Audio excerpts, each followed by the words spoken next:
Dziś w roli głównej konewka, a właściwie nie konewka, tylko foremka Primy. Niedawno pokazywałam Wam nowe najfajniejsze wzory i powiedziałam, że te ptaszki dla mnie to petarda. Zakochałam się w nich od pierwszego wejrzenia i natychmiast zrobiłam konewkę. Obecnie konewka ma dwie strony, ponieważ nie potrafiłam się zdecydować, która z nich podoba mi się lepiej. Na jednej stronie ptaszki zostawiłam białe, wyglądają jak gipsowa sztukateria.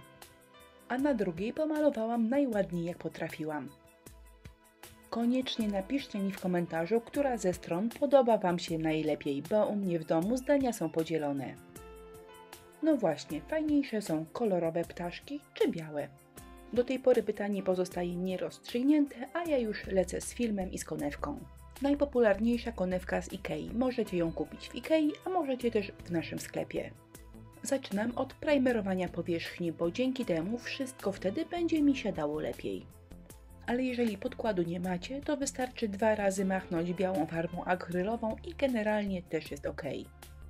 Farby akrylowe z Tamperi seria Allegro, szary, brązowy i niebieski oraz pędzle. W tle planowałam przenikające się kolory, czyli takie mało eleganckie mazy, więc żeby farby łączyły mi się lepiej i łatwiej, najpierw konewkę zmoczyłam. A jak wiadomo, na mokrej powierzchni farba schnie dłużej i mam dzięki temu czas, żeby kolory jakoś ze sobą połączyć. Gdy farba już wyschnie, czyli w kolejnym etapie, będę chciała dość mocno pochlapać całą konewkę. I nawet jeżeli na tym etapie połączenie kolorów wydaje mi się nie najlepsze, to potem po pochlapaniu to wszystko powinno wyglądać dobrze. Z mokrej powierzchni farba mi czasami trochę ścieka, ale się tym nie przejmuję, bo będę chlapała, potem przykleję ptaszki, więc powinno być ok. Z drugiej strony postaram się, aby było bardzo podobnie. Zwrócę tylko Waszą uwagę, że używam kilku pędzelków gąbkowych. Jeden jest do koloru niebieskiego, jeden do brązowego, jeden do białego i jeszcze jeden do wody i takiego ogólnego rozmazywania. Konewkę zostawiam do wyschnięcia i zaczyna się chlapanie.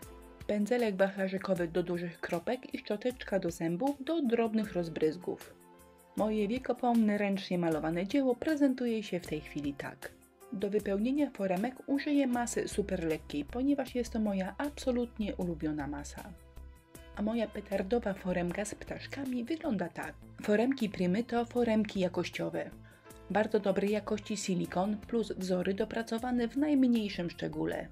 Gdy kupuję foremki, szczególnie takie drogie, zastanawiam się do ilu prac i w jaki sposób będę mogła je użyć. Zwróćcie uwagę na ptaszki, jak są skomponowane i jak łatwo można je podzielić na mniejsze części. Foremki Primy są wyjątkowo głębokie, dzięki temu jakość wzorów jest rewelacyjna. Ale przez to wyciągnięcie wzorów na mokro czasami jest niemożliwe. Ale jeżeli korzystacie z masy super lekkiej, to nie jest żaden problem. Foremkę wypełniam, następnie wkładam ją do zamrażalnika mniej więcej na pół godziny, żeby wzór chwycił i potem już wszystko można wyciągnąć bez żadnych uszkodzeń. Zamrożona masa jest twarda, nie mylić ze słowem wyschnięta. Zamrożony wzór jest twardy i bardzo trudno go dopasować do obłej powierzchni, ale o tym za chwilę. Wzór do powierzchni przyklejam klejem Express Glue. Trzyma rewelacyjnie 100 lat i 1 dzień dłużej. Jeżeli kleju dacie niedużo, to złapie natychmiast, właściwie od razu. Jeżeli kleju nałożycie więcej, to będziecie mogli jeszcze przez chwilę jeździć wzorem po powierzchni. Klej łapie szybko, a masa jest na tyle sprężysta, że swobodnie można ją docisnąć do powierzchni, żeby wszystko złapało, nie uszkadzając wzoru. Teraz przykleję wzór na drugą stronę konewki i jeżeli dotarłaś do tego miejsca, to opowiem dokładnie o co chodzi z tą zamrażarką. Zamrożony wzór jest twardy, bardzo twardy i jeżeli chcielibyśmy go przykleić na konewkę, trzeba by go było połamać. Ale gdy złapie temperaturę otoczenia, po kilku minutach zachowuje się jak świeża glinka właśnie wyciągnięta z foremki. Gałązka zrobiła się mięciutka w 2 minuty, ale na miękkie ptaszki musiałam czekać około 15 minut. Wzory przyklejam, czekam mniej więcej 2 godziny aż glinka wyschnie, a następnie całą konewkę dokładnie maluję lakierem akrylowym matowym. Wzór do pomalowania ptaszków znalazłam w internecie. Po prostu w Google wpisałam niebieskie ptaszki i znalazłam taką ściągę do malowania. Przygotowałam sobie 6 farb, brązową i żółtą, granatową oraz niebieską i jak zwykle białą i szarą.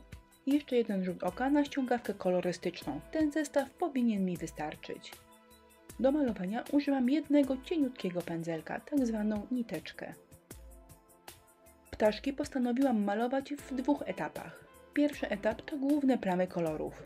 Kolor żółty, a potem kolor niebieski, ale staram się, aby w miejscach, gdzie ptaszki są zacienione, robić te plamy trochę ciemniejsze. Widać to dobrze na brzuszku u ptaszka, po prostu brzuszek od spodu jest trochę ciemniejszy. Ptaszorki maluję, ale staram się, aby położenie kolorów nie było idealne. Nierówno położona farba, czy wręcz plamy będą wyglądały w tej pracy fajnie. Ptaszki maluję i farbę suszę. W kamerze wygląda to bardziej kolorowo niż w rzeczywistości, ponieważ mokra farba odbija światło. W drugim etapie postaram się domalować piórka albo coś piórko podobnego. Cieniutkim pędzelkiem dorabiam mnóstwo cieniutkich kreseczek, które są odrobinę jaśniejsze bądź ciemniejsze od tła, które właśnie urozmaicam. Przy okazji staram się zrobić lekki światłocień, czyli na grzbiecie piórka są głównie jaśniejsze, a na brzuszku dorabiam ciemniejsze.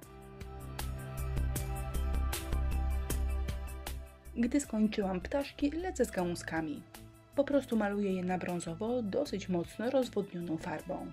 Trzymam się zasady, że od góry gałązki są jaśniejsze, a od spodu ciemniejsze. Pędzelek skośny, bo mimo że foremka Primy jest bardzo wypukła, zrobię delikatne cieniowanie. Może nie jest konieczne, ale wydaje mi się, że przy tego typu pracy także jeszcze troszkę można podbić efekt 3D. Jeżeli macie takie samo zdanie jak ja, ale cieniowanie wychodzi Wam średnio, to pod tym filmem podlinkuję Wam inny film, w którym pokazuję jak cieniować. Prosta technika, a w deku i jak widać nie tylko w deku często się przydaje.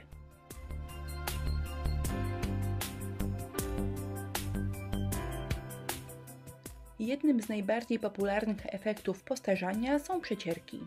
W moim wypadku przyda się pędzel szczecinowy oraz biała farba akrylowa. Odrobinę farby nabieram na pędzel, a następnie ten pędzel bardzo dokładnie czyszczę o ręcznik papierowy. I właśnie takim praktycznie czystym pędzlem dopiero zaczynam bielić moje ptaszki. Gotowa jedna strona prezentuje się tak. Z drugiej strony najpierw ptaszki moczę czystą wodą, a następnie będę je przyciemniała. Farbę nakładam, a następnie szybciutko ścieram, ponieważ chcę, żeby została mi tylko w zagłębieniach foremki. Jeżeli wychodzi za słabo, to powtarzam tą operację nawet kilkukrotnie. Oczywiście mogłabym użyć ciemniejszej albo mniej rozwodnionej farby, ale boję się przedobrzyć. Tak przygotowane ptaszki suszę, a następnie pobielę, dokładnie tak samo jak zrobiłam to na drugiej stronie konewki. Delikatnie białą farbą, bo chodzi mi o to, aby rozjaśnić tylko końcówki piórek. Suszę i jeszcze cieniowanie, bo jak żeby inaczej. Wisienką na torciku w tej pracy będzie efekt emali. Używam do tego pędzla szczecinowego oraz czarnej farby akrylowej. Pędzel szczecinowy jest do tego absolutnie najlepszy, bo sam zrobi nam takie nierówne i naturalne odpryski. Ja używam farb Allegro, które po wyschnięciu są matowe, w związku z tym mojej pracy już nie lakieruję. Ale jeżeli Wasze farby zostawiają niezbyt fajny połysk, to warto jeszcze raz wszystko przeciągnąć lakierem akrylowym matowym. Gotowe, a moje konewkowe ptaszorki prezentują się tak. Po skończonej pracy doszłam do wniosku, że lepiej podobają mi się białe, a mąż mówi, że fajniejsze są kolorowe. Koniecznie napiszcie, która ze stron podoba Wam się lepiej. Jak zwykle listę produktów, które użyłam w filmie, znajdziecie pod tym wideo. Jeżeli Wam także foremka z ptaszkami skradła serce, to warto ją kupić właśnie teraz. Niestety Prima nie powtarza swoich wzorów w nieskończoność, więc bardzo możliwe, że można ptaszki kupić teraz, a potem już nigdy. Dziękuję Wam za uwagę, zapraszam do naszego sklepu i na inspirello.pl.